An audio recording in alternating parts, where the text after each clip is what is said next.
Hello, listeners, and welcome back to the Community Exchange podcast, where we sit down with friends old and new to talk about their careers and what's shaping the future of media and advertising. I'm Matthew Scott Goldstein, better known as MSG. Thank you, Vineet. As always, the Community Exchange podcast is brought to you by OpenWeb, the community platform of the open internet. Now we have a great conversation for you with Vineet Khosla, CTO at the Washington Post. Vineet is a renowned, we talked about that, AI engineer, leader who builds and scales advanced technology systems, pioneering innovations in NLP, natural language processing, mapping, and media technologies. Okay, Vineet. So let's start, because I was looking at your LinkedIn. You worked for some company like 20 years ago, and what was the name of that company? Siri. Like S-I-R-I. S-I-R-I. Like the thing in my Apple iPhone, Siri. The thing Yeah. that doesn't really work that well. Well, that part we can get to later. Okay. But when I did start with it, it was working very well. 2008, a lot of people don't know, Siri was actually a startup that got acquired by I had Apple. no clue that Siri, oh, there goes Siri talking in the background. It heard us talk. That's so funny. I had no clue Siri was a separate company. Yeah, it started in 2008. We ran for a couple of years. It had really great founders. A lot of people don't know. It came out of SRI, Stanford Research Institute. They had an innovation arm where they would spin companies out. There's a bunch of robotics companies they have spun out. So there will be researchers. They will bring in entrepreneur in residence, and they will be charged with spinning the company out. SRI owns a percentage of it. And that's actually, we can talk about this later, is a model I'm trying to emulate in Washington Post, and we are trying to bring up WP Incubator on the same lines. Okay. But Siri is born out of 70 years of DARPA research. And the product before you sold it to Apple was an amazing product? We had it as an app. We used to call it the do engine of the internet. We were very clear about that. We are not the search engine. You would come in, you could Get shit done. You could book a hotel, you could book a movie ticket, You could were ahead of your time. Yeah, hotel reservations, restaurant reservation, movie tickets, and we would take a commission on that. We had movietickets.com, we had hotels.com, we had all of this. So we were basically, In 2008. 2008, we were doing all of this work. We were going to be the do engine of the internet. And once we got acquired by Apple, and that's also a very interesting story. You know, the founders of Siri, Adam Chaya, who's my mentor, has told a bunch of times, Steve Jobs contacted us. And when he first time called the CEO, he thought it was a prank call and he kept it down. But Steve Jobs saw, like he was the visionary. He saw the future. He saw the future. He came, he spent a day with us when we were a startup before the acquisition. He really had grand plans about us. He had the knowledge navigator, if you remember, from the 80s, you know. Yeah, a little bit. So he had this vision which was very simple but mind-blowing. It is a lot of work to learn computers, but everybody can talk. So if you can talk to your machines, if you can talk to your computers, you open up computing to the whole world. Sort of like we do today sometimes with our apps now. Exactly. 18 years later. And then when he saw the agentic part, what's now being called the agentic internet, we did it in 2008. It went under the radar.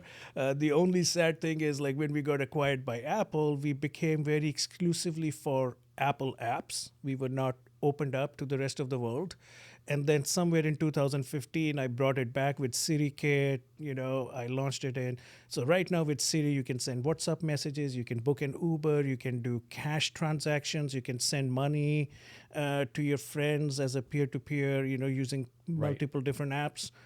But yeah, that's the story of Siri. And were there other companies that could have bought Siri back then, which would have rewritten history? Or was there just Steve, when Steve Jobs came in back then? Yeah, I think once Steve Jobs comes in and says, like, I like what you guys are doing and I want to buy you guys, then you don't say no. Okay. That's lesson number one. Two, he was still running Apple then? He was, but unfortunately, he got sick pretty soon after, right? Okay. So after we got acquired, we went in. There was few instances of working with Steve, but then he had to take care of his health. Okay. And, yeah. So I sometimes think, like, what would have the innovation of Apple would have been if Steve Jobs was still running the show? Yeah, it's a great hypothetical question. I still think there is a lot of amazing people at Apple. Having spent 10 years over there, what Steve really did create was a group of people who know how to debate, disagree, and commit. And you can see in the market cap of Apple, it shows up. Oh, it's just like, when the new iPhone came out, we ought to run to get it because it had AI in it. And it's been disappointed with all the AI inside the Apple phone. It never really materializes anything special. So it makes me sad sometimes. Well, yeah, and I can give you a bit of history on that. This was a very intentional choice by Apple at the peak of the AI revolution to keep privacy forefront of their products. That was always their mantra. That was always their, what sold Apple. So as a Siri engineer, for example, if I said, let's take a common name, not MSG. MSG is unique. Let's say Matthew. Tell Matthew I'm running late. Do you want me to text him? Do you want me to email him? If you want me to text him, do you want WhatsApp? Do you want WeChat? Okay, even if I figure that out, you got 10 Matthews in your contact list. There is one Matthew that you have an appointment coming up with. So that's the one you probably mean, right? But if you don't have access to all that private data, I'm going to ask you 10 questions. Which Matthew did you mean? Do you want me to send him an email or an SMS? And eventually you will go like, fine, I will do it myself. Thank you. Well, it's funny because when I tell Siri to like text my wife or text Amy, my wife, I'm like, there's no other Amy's I text 100 times a day. Of course it's that person. Right? I just get so frustrated. What other Amy could it be? We have made disasters with that. We once sent a text message like that, an executive to his ex-girlfriend from college. Yeah. So it's not The wrong Amy was picked up. But going back to the earlier point, right? Like for Apple, privacy has always been the forefront of everything they do. So even as AI engineers, we were like, data, like feed me data. Like, no. And it was like, no, you can't get this data. You got to find a different way to do it. You got to shrink the model, bring it to the device. And that sort of explains why Siri is where it is right now. Yeah. But then again, I say, like, you got to zoom out and look at the company strategy. What Apple sells is privacy, right? In today's day and age, that is becoming increasingly more important, right? Well, as we were saying earlier, it's important unless you trust if I trust the company, I will give them access to everything I have. Right. So, and there's only a handful of companies we really trust. Like I was saying, I trust Apple. Like I think email is the most personal thing you have. It knows everything about you. It probably knows everything about you spend because you get receipts for everything, right? True.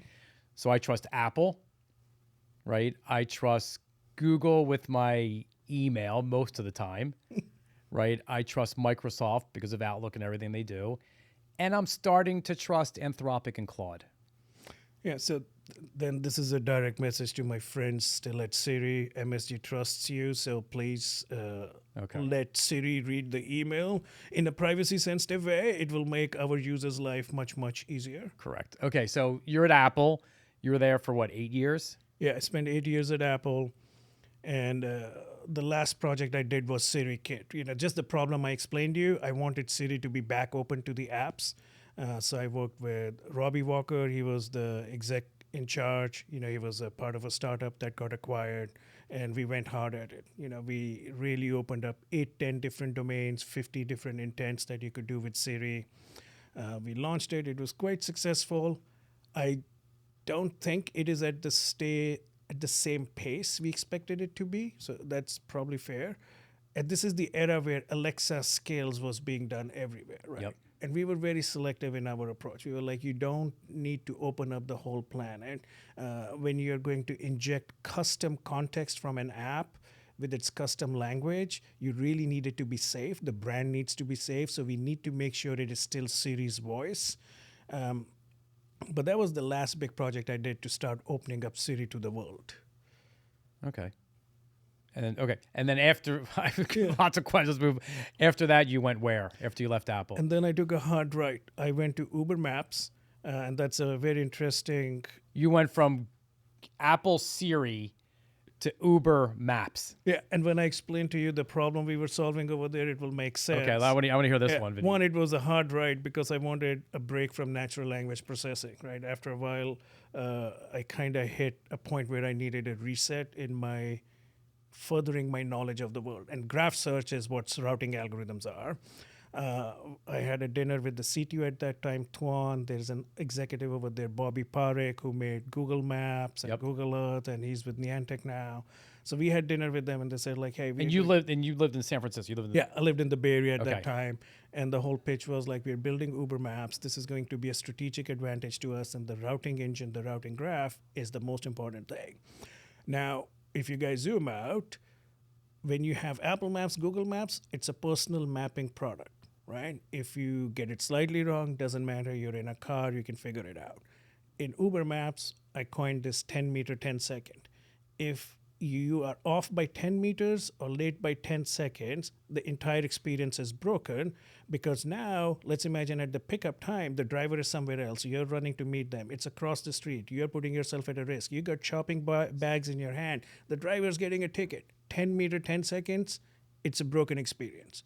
So the level of accuracy you need, one. So 99.9999 versus whatever Apple Maps or Google Maps was. Exactly. We cannot afford to make a mistake. But the bigger thing is, we were not going to typical destinations like parking lots. Yes, you're going. And also, if I'm going to a restaurant, as long as I'm close, I could figure it out because I see the restaurant, I see the signs. When it's a delivery or drop off, it's got to, okay. Where you're going in an apartment, how big is that apartment? What are the different entrances to the apartment? What floor you have to go to deliver the food? But even bigger point than this is our scale was not linear. So Apple Maps, Google Maps is however many devices you sell, those many mapping requests you will get. For us, we are trying to optimize a grid. We are trying to optimize a city. So if there are 2 Uber riders and 2 riders, let's say you and me, the Uber closest to you is 1 minute away, and the one closest to me is 7 minutes away. Well, most likely you're going to love it, and I'm going to cancel. But if I swap the drivers out, and both our drivers are 3 minutes away, we get an optimized city. So when we have to create routes, we don't That's create even more complicated. Yeah, we don't create one route. We create like thousands of routes. So the scale that we were running at, our graph Right, search, but Google Maps and Apple Maps are just sort of a one-to-one thing. it's a one-to-one It's thing. one-to-one thing linear. does not have to be perfect. It has to be very good. It has to be very good, and with data, they're exceptional. Yes. But they're not built for transit cases. Like that is the key part. Fascinating. And we knew this would be a strategic advantage to us. In fact, when Uber went public and the S1 filing was done, this was one of the key technologies Dara mentioned as a strategic advantage of Uber, because we could optimize a city, which means lower prices for everyone, lower wait times, which means more drivers on our network. The network effect starts with the map and the routing algorithm here. So the map was the core driver of the entire business in some ways. Well, to be clear, the drivers are, and the drive, and the incentive and the network and everything. It's a big part of it, I would say. but it's the platform that makes it all work. Yeah, it's the platform, right? Like it really is strategic advantage over Lyft, which was getting their maps from Google at that time, for example. Like we Because knew they saved a lot of money getting it from Google, but it was not as good as Uber was and wasn't optimized for the entire grid. they did not save a lot of money. Okay. We did the math. Oh, okay. Because they had to pay Google a lot of money. They had to pay Google a whole lot of money for that. Okay. I don't know what the current situation is, though. Okay. So you were at Uber for how long? I spent about 4 years over there. It was fascinating. Like we had more RPS routes per second than Google queries on the planet. So we actually had more compute than Google search. Because imagine like a movie lets out, or a sports game lets out, or a stadium, right? Like it's just the spikes were really high. Yep. The thing about building a really great map and routing engine is you don't add too many roads on a daily basis. So once we were done, it kind of went into a very nice maintenance mode. And the team was able to still make great enhancements. Yeah, there's construction, a couple of things here and there, but you're right. The roads are. And there's other things, for example, like understanding 2-way stop signs and 4-way stop signs, right? Like for Google and Apple, okay. For us, the driver who's dropping you, they don't know your road. So if there is a 2-way stop sign, that's disaster waiting to happen. So there's a lot of enhancements the team keeps doing. But anyways, after 4 years, I wanted to take a break. So And you're still living in the Bay Area. I'm still living in the Bay Area. I guess this is year 2022, 23. Okay. I don't know. So Post-COVID, I'm or in the middle of COVID. I'm really bad with the years and timing. So I thought I wanted to take a break. I talked to my wife. I said, like, listen, love, I've had a full-time job since 99. This is 2022. Let's admit. I want like few months off. So I went and bought some gardening tools. I was like, and the LLMs were exploding. I was like, I'm gonna go back to my first love, natural language processing. I've Right. done my master's in artificial intelligence. I love the philosophical query of what is a thought, what is a mind, what's a fact, how do human Fascinating. think. So I Right. spent a lot of time reading philosophy, doing first order logic, all of that great stuff. So you're going to stay in the Bay Area. You're going to work for OpenAI or Anthropic or one of those companies. No idea at that time. Okay, but in I just hindsight- wanted to be like, maybe I'll start something of my own. But I Okay. got gardening tools. Like that's what I remember. And my wife got really worried. She's like, "How long is your break? That's an awful lot of tools." Because you're going to drive her nuts? Yes. Saying, okay. Well, drive her nuts, and I have not managed to keep any plant alive ever in my life. And then you got into gardening. Okay, I can see why she's disappointed. So she was like, "Okay, well, go for it." She's the best. She's my best supporter in the world. So she was like, "Go for it." And as so it happens, best laid plans of mice and men, I got this opportunity to interview for the CTO of Washington Post. In D.C. You're in the Bay Area in D.C. I'm in the Bay Area, and this opportunity comes my way. The founder of Siri, Adam Chaya, he's still my mentor. So somehow he knew about this position. He said, like, just go have a conversation with them, right? Like, just go talk, see what you want to do. And the more I talked to the team over here, the more I talked to the people, and I thought about the problem, right? Like, and I saw this freight train coming of AI. And I knew it's going to come for journalism. Because I don't think all of us saw the freight train coming in 3.5 years ago, right? You probably saw it first. You knew it was happening. Well, as the second freight train I saw coming, the first one was the great financial crisis. I was working in a mortgage company doing AI software for loans. Okay. And you could tell no one's using our AI software. I should have shorted the market if I was smart enough We at all that should, time. But no, this is like you see how AI can be disruptive, right? So when you look at a newsroom, when you look at journalism, there is a lot of opportunity for AI to come and shake it up in a good and a bad way, both, right? Like there is so much you can do on the, and I call it the creation, distribution, and consumption of news. You could see the creation of news is now going to be fundamentally different. Yes. The data pipelines, the tools the journalists have access to, the tools we have built for them to go over 1,000 hours of video footage and craft a narrative out of Everything's it. fundamentally changing. Fundamentally changed, right? Then on the distribution side, you could see it took overnight, like within 2 weeks, people were like, I'm done with Google search, I got open Chat GPT, right? So you could see that distribution layer getting rewritten in real time. And the most exciting thing was consumption, right? Consumption, people were already moved. It wasn't like internet where people had to go buy a computer and then they had to learn how to do a computer and get a damn modem and it did not work and get an AOL CD, right? Internet was physically very difficult to get onto. Versus AI, you just whip your phone out and you're done, right? So you saw all three parts of news changing at the same time. And in my conversation with the people over here, I also had a chance to talk to Jeff Bezos. Oh, yeah, you dropped that name. He did interview me. Okay. To really see, right, like where my head is at. I knew this would be a big, big change. Because I assume for him it was one of the most important hires there is because he's such a technological maven. He wanted someone who could figure this out. I would like to believe that too. Okay. But no, that's where it was. Like you saw the opportunity, and it is very important to also realize this institution of news and journalism in this country and every country around the world is worth protecting, is worth fighting for, is worth building a great business model around, so you don't have to treat it like a charity, which is like the part I hate the most. How some big tech, other organizations treat us like this is a damn good business. It's a necessary business. It can be both. It can do good for the world and it can make money. So that's kind of like my mission over here. So I guess you took the job. He convinced you. They all convinced you. And you started in 2022. Yeah. Right. And so what have you seen in the past 3 years? And give me a little bit about that. And then I'll ask you some other questions about the industry overall. Yeah. Well, you definitely see that the executives of the news media industry, they were the first ones to, I saw them wake up and smell, what's coming their way. And then slowly it starts to trickle down when people see on a daily basis how AI is impacting everyone.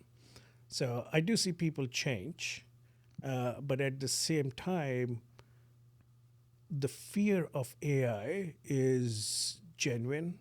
I sympathize with it. I empathize with it. As an engineer, tell my team, like, listen, my backup career as a developer is gone. I thought if life doesn't work out, there is gardening, and I could go be a Java developer in a library. Are your somewhere. engineers exponentially more productive now as you get them all the right tools to enhance their ability to write code? The ones who will adopt it will be. We are giving them the I had that opportunity to do same it. conversation today about there's a handful who will adopt it and many won't. And the ones who adopt it are going to be kicking ass. The other ones are unfortunately going to be left behind. But I think this is all the fear, right? Like the fear the journalists have, like, oh, AI will replace us. We did the AI podcast, and then there was AI is not going to replace you. It's going to enhance you. It's going to enhance everyone to do a semi-professional job. For Right. example, I love to write blogs, which I can't publish now because I'm part of Washington Post. So I don't want there to be any confusion. But I cannot draw to save my life. Like if you look at my stick figures, you think I was drunk and Okay. on cocaine at the same time. And that's the best skill I have when it comes to drawing stick figures.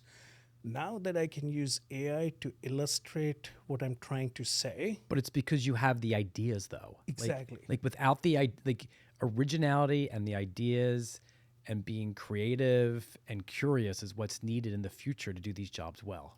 And most people don't have that. They just did the same thing, 9 to 5, what they did, and they're not ready to move to the next level. And it's very uncomfortable, right? Like for even scary. me as an engineer, right? Like there are days I find myself intellectually battling with AI and saying like, no, I will do this. You don't write this code. I want to have the joy of creation. And then you realize, well, I can create a whole lot more things, right? Like I have to change my approach as an engineer to actually learn how to say English better. You Well, gotta there's a couple describe things. it So better. someone a couple podcasts before said engineers have engineered themselves out of a job. Yeah. And someone else told me this is the arts and literature majors coming back and having the most powerful conversations with AI because they can talk the best language. That might be true for this point in time. Okay, right? but But I would encourage the engineers to say, well, why did you get into this job in the first place, right?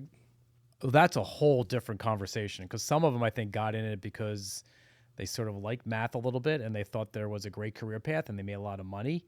And some of them I don't think are that good. And now it's starting to show. But before they got the jobs and now they don't, potentially. It's going to be harder if you don't have the curiosity, right? I think most of the engineers that I know or that I value, right, like the people who are on my team, people who I've worked with in Apple and Uber, they want to solve a problem. There is like you can tell those people in the company like there is a fire happening, some systems breaking down. My head of engineering Vidya, she has like the biggest smile on her face, and I'm like, no, you got to shut that down, please. You got to look a little bit solemn. I know you're excited. There's a big problem to solve, but those are the engineers, who have the curiosity to solve big problems. They will benefit from AI, and they will leap ahead. And what I heard is like the engineer in the past, the future engineer is a combination of a product manager, an engineer, and designer. And the best ones can do all three of those now together. And a really good infrastructure architect, right? Like this is a role which has kind of gone away in the software engineering world, principal architect. In fact, when I joined, I took that role away from Washington Post because I said I don't want people just making flowcharts and architectures and not be on the hook for implementing it. That was the reason. You should be on the hook for implementing it too, but having really good architecture skills, not per se the role, but that skills become very important. Can you imagine an end-to-end software system, an end-to-end product? You can think about the deficiencies, you can think about scale, you can safeguard it. Can you have the engineering ethics of writing test-driven development? All of those factors, and when you have a good, curious engineers, all they want to do is solve problems. This comes in. Yeah, producer Andrew, that's the word. It's curiosity. So let's take a little step to the sideways a little bit. Google Zero search going down overall. What's your take on that? What can we do about it? We have to build our own audience, right? Traditionally, publishers are not good at building their own audience. They're terrible at building their own They were audience. never marketers. First-party data is considered a sin. A lot of places we are not collecting it. Even when we are collecting it, we feel so icky about it. But here is the deal. Google was a very good symbiotic relationship. For 20 years, yes. Right? And I call it symbiotic parasitic because even though it was symbiotic and it was helping publishers grow, at the end of the day, they were taking your audience away from you, right? And they were giving you a little traffic back, and it sort of felt okay in that symbiotic way. In a symbiotic way, Yep. right? But then they would change the algorithm, and you would go like, "Oh my God, my traffic's all Every gone." 3 to 6 months, boom. So they, kind of kept the pool refreshed in a way. New publishers could come up. So I don't want to say Google was bad. I was just saying like that was a market that was working. Okay, so we should not look at it in pure black and white. Right. This was a market economics. This was a market dynamic that was working very well. But of course, they had the audience. At the end of the day, people went to Google And to they do something. monetized the audience extremely well. Right. So they did it with us. And now, when they have no reason or incentive to send audience our way, and to be fair, if they don't do it, OpenAI does it. So they're also in a death match, right? They cannot Well, afford you were to saying they're all in a death match, and you were saying a death match to do everything, right? be your AI digital twin, Right. right? So the only way they do it is when they have more information about you, they have all the knowledge about you, and they keep you on their platform.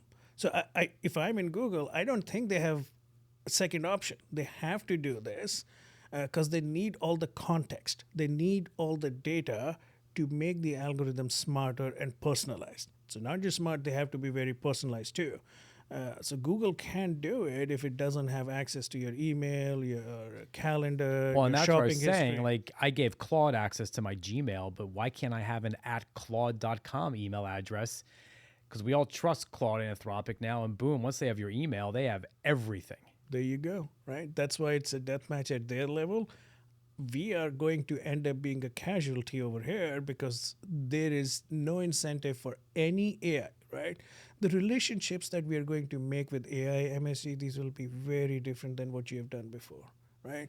You can always swap an email out. I see it a little bit happening. I'll give you a good example that we realized early years of Siri. So going back to Siri, Apple Maps and Siri launched approximately at the same time. There's a whole lot of stories around like the quality of Apple Maps at that time. And we made a few mistakes. We took people on dead end roads. We told them to jump Yeah. off a cliff. All of that became very famous and funny. One thing we realized was when people were asked, well, why did you do that? You saw that road ends. Why did you turn right? They were like, well, Siri told me. And that, a light bulb went on our head and we said like, well, because we're using the same voice, Yep. they think it's Siri. So we actually changed the voice for a while. Siri and Apple Maps had different voices, so we could help people understand. Oh, so it wasn't Siri It's telling you, it not was someone Siri. else. Language is the utmost evidence of intelligence. You can go to any planet, any part of this planet, not any planet, that would be nice if Elon Musk gets his way. But you can go to any part of the planet, you can hear some people talking, you don't know the language, but you know they're intelligent because you hear language, right? So we create relationships with people or things that have language, and Siri was what they considered intelligent. That's why I feel the relationships that we will make with modern AI, right? Where it's actually talking back to us. It has full context about me. It goes back to the curiosity of the engineers and the product people. If you can think about it today, it's possible to build where 5 years ago it wasn't. Yeah, and now if they build it, we as consumers, we will not go back. Like once you have your favorite AI, I guarantee you in 2 years from now, this is a lock-in for life. You are never going to use. Well, right another now AI. I go back and forth, and right now I'm leaning towards Claude, but at some point I'm going to pick what I want, and I'm going to be stuck with that one, just like my Gmail address. I've had it for 15 years. But it's very easy to switch Gmail, right? Like you can start a new email address. You will have Get everything auto forward, and there it is. auto forward, or most Okay, of the time you so don't let me ask you want this it. question. if I wanted to build a Claude email system to rival Gmail, 5 years ago it would take me X amount of time. Today it would take me, Days, right? And also, and the biggest issue would be bandwidth. well, how much do you want to spend on AWS? Well, they'll host it for me for free. They don't care. They could raise more money. Well, there you go. So it's very easy to build it as a software, right? The real cost of running an email system is the storage. But the amount of information they get on the people and the stickiness that it has. Yeah. And there hasn't been a new email platform in decades, right? Since Gmail took over everyone's Yahoo and AOLs. Well, a lot of people migrated to email as a system of record, not a form of communication. So most of the people are communicating on messaging apps, right? Oh, yes. Right. So that's also like But I another still need bulk my area. email for work and other things, yes. Yeah. So it becomes our system of record, which is actually very nice, right? So if you think about it, a lot of casual chat is 99% is throwaway. You actually don't want that data. So what makes into our emails now is super important. Oh, great point. Yeah. So you're onto something. I feel like there is a startup coming from you, MSG. No, not doing a startup. But I feel like if I went to my Claude email when I have it, and I'm msg@claude.com, and I gave it access to my Gmail and it read everything for the last couple of years, it'll know everything it needs to know about me, Absolutely. and it's a game changer. Yeah. Okay. Community. What do you think about community and AI, and how does that work inside a publisher world? How important is that? I think this is the only moat we have left now, is the community. How do you define community? Well, you're And I agree, but I want to hear more yeah. about that. So you start with like a typical funnel. You know, your top of the funnel, middle, and bottom. So the middle and the bottom, people who regularly come to you or who are subscribers, they've registered with you. You have some evidence they have done more than one visit to you in X number of days. That's your community, right? You really need to find a way to become a brand for them. And a lot of changes that we're making in the Washington Post app are catered around it. New York Times, for example, actually did a pretty darn good job of building a community where they said, hey, you want to play a game? Come over here. You want to cook? Come over here. You want to do But something? there's Go no, over here. I don't have any conversations in my New York Times or Washington Post or Wall Street Journal apps. It still feels like it's just still one way Well, today. yeah, in Washington Post app, you do. We have the Ask engine where you can ask it and talk to it. So I'll go on a tangent over here. So But tangents are good about this. Go for it. All right. So here's the thing about the community, right? Like, it was that Google drug that we had. It led us to believe we don't have to create a brand and an identity, right? We created a brand and an identity in a very different way. We never did it to preserve a community. Reddit is a great example of a company that has had 10 different deaths, God knows how many scandals, God knows how many changes. I know, but But the core community of people who were Redditors, they kept it alive. Vibrant. Right? So we never did that.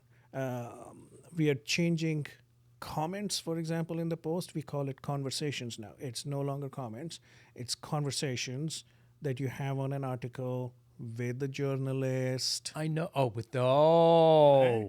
that's a whole game changer. And we just launched a feature called From the Source. If we quote a source, we give them a chance to come and either do a video reply or do a comment. And we don't tell them it's going to be positive only. They can say anything they want. So if I write an article in the Washington Post and I have 4 sources, Yeah. and I write the article and publish it, the sources can then come in and give their point of view of how the Washington Post interpreted the information the source gave. Exactly. That is. But we don't want the Twitter level mayhem. No. So we give our journalists the last word always, right? But this is, once again, like building a community and transparency where we say, like, listen, you guys come, you trust us for the news, for who X number of million of people. We want to give you more reasons to feel part of the news. Okay, so are these your ideas? Are there product people in your world that are coming up with these ideas? How is this all coming about in the Washington Post? Well, I would love to take sole credit for everything great that you see can do in it. the It's Washington fine. Post, but no, we have an amazing team. We But you hired have product people in your world. Yeah, so we recently just hired Mike Dyer as our new CPO, and he ran Daily Beast in the past. So the product team with the newsroom team, right? Are they in your world or is that a separate world? So the product team is in my world. The Okay. CPO is in the office of CTO. He reports to me. But we work very collaboratively with a lot of people in the newsroom. So we try and run as and I'll much as say it possible. again, it's whatever you can imagine, we can build now. Yeah. Where previously it felt like, oh yeah, you want to build that? That's going to take 6 months or a year.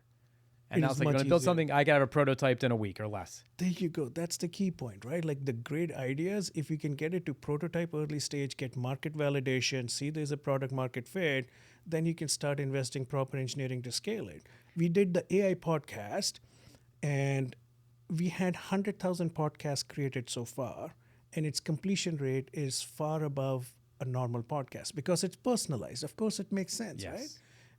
When you think about the problem a journalist has is like they have to create one podcast like you're doing that 100 million people will like. That's hard. But if I have to create one podcast that MSG likes, that's kind of actually an easier problem. And what do the journalists think about everything that you're doing in this new technology world? Are they excited? Are they scared? Do they have ideas they're bringing to the table as well? All of the above. You have people who are super scared, but they still bring the ideas. You have people who are excited, they still bring the ideas, right? They're no different than you and me, right? Like they're no different than an engineer. You see the opportunity, you're scared. But I get a sense that all these product and technological and engineering initiatives are coming to the Washington Post because you're there. Like you're helping to bring these ideas out because you've lived it for the past 10 or 15 years being at Siri and Apple and Uber, where other publishers don't have someone like you and they're at a disadvantage. You can give yourself a compliment and say yes. I'll say yes. I'm terrible at taking compliments. Thank you. But I think there is some truth to that, right? Like my job, my role here at the Post is to push, right? I really need to push people, Well, make them it's to uncomfortable. push without boundaries now. Yeah. Like you have no boundaries. You have to let the imagination loose. And in due course of time, right? Like when you show, you need to be open, you need to be collaborative, you need to show good intent. And then you also need to show benefits, right? Like with the journalism, you really need to show them the benefits of like, okay, we did this from the source, for example. The benefit is people trust us more. Okay, well, good. Journalists will Goes buy back it. to trust, right? yes. We did AI moderation of comments. Earlier, we used to reject 4% comments. Now we reject 15% because earlier we could only spot check. Once we let Okay, AI, now you can do it all. I can do it all. So once you let AI loose, now I have a little bit safer comment area. So journalists, initially when I moved in, this was the cesspool of hate that no journalist ever looked at. Now they feel safe enough to go in and say like, but what do people think about me? If there is some feedback, it's okay. 'Cause it's Exactly. constructive So feedback. earlier they would just not even open the comments area. Like being on Twitter and X sometimes. Yeah, I feel it's like. hate. Yes. Now, because of AI, it becomes to a point where it is slightly sane. We did a AI summary. So every article you can click on a AI summary of the comments and it tells you what the tone is. And what we found, this is very interesting, the habit pattern, some people are scrolling, they click on the comment summary, they go like, ooh, this is spicy, I want to go in. So this becomes their lead in instead of the headline and the subheading. People are using what the discussion is happening Yes. around it. So this is community building again, right? And is this on the desktop, mobile, and the app, or just the app? All of them. Okay. All of them. So like in the app, we are actually making it a card that when you're looking at the headline, like right below it, you will see AI icon for AI summary. You will see a comments icon, and right there we will show you the summary of So in the comments. next few months, I'll start seeing more of these innovative products popping in on all the publisher websites I visit. I hope so. I think this is one of those, our industry is one of those where it's not winner take all, unlike big tech, right? In our industry, if one news organization becomes too big, it becomes propaganda. People don't believe it. So for us to thrive as an industry, we are more like an NFL team organization structure. You need all the teams to be strong enough. You need the left and the right and the center left and the center right and the top. yep. You need them all. That's what I honestly believe in. So anything we do, we have ArcXP, which is our SaaS company with which via which we give it an option to publishers who are our clients. But even who are not clients, like like this idea, you want to do it, get your AI engineer on, build this feature for your site and your app. Let's go. And where do you see this publisher industry going in the next 2, 3, 4 years? Are you nervous? Are you excited? I know you're gonna say a combination of both, but You know my answer. yeah, but it's a fine answer. I want to dig a little bit. But I think you know more about this industry than me, right? I am But I one don't of know those about people. I don't know about the innovation that you see happening from the production, engineering, design perspective. Like, I think get it- bits and pieces of it now that I'm seeing more and more. I think it can go one of two ways. Okay.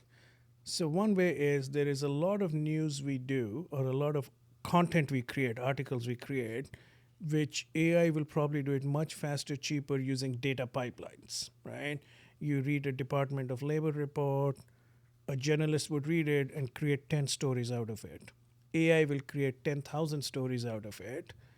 Using personalization, it will know this Department of Labor report applies to. So if you and I are reading the Washington Post and there's a Department of Labor story, you get one, I get a different one. Exactly. You live in Tulsa, right? So Okay. they're going to give you something that's more Or related geared to the your Midwest, area. where you get one geared to DC. Okay. But this is what our news organizations do. The Tulsa, Oklahoman Sentinel, I'm just making the name up, has created that story for somebody who lives there, and somebody in DC, in Washington, DC, has created it for us. Now, AI can do both of them, right?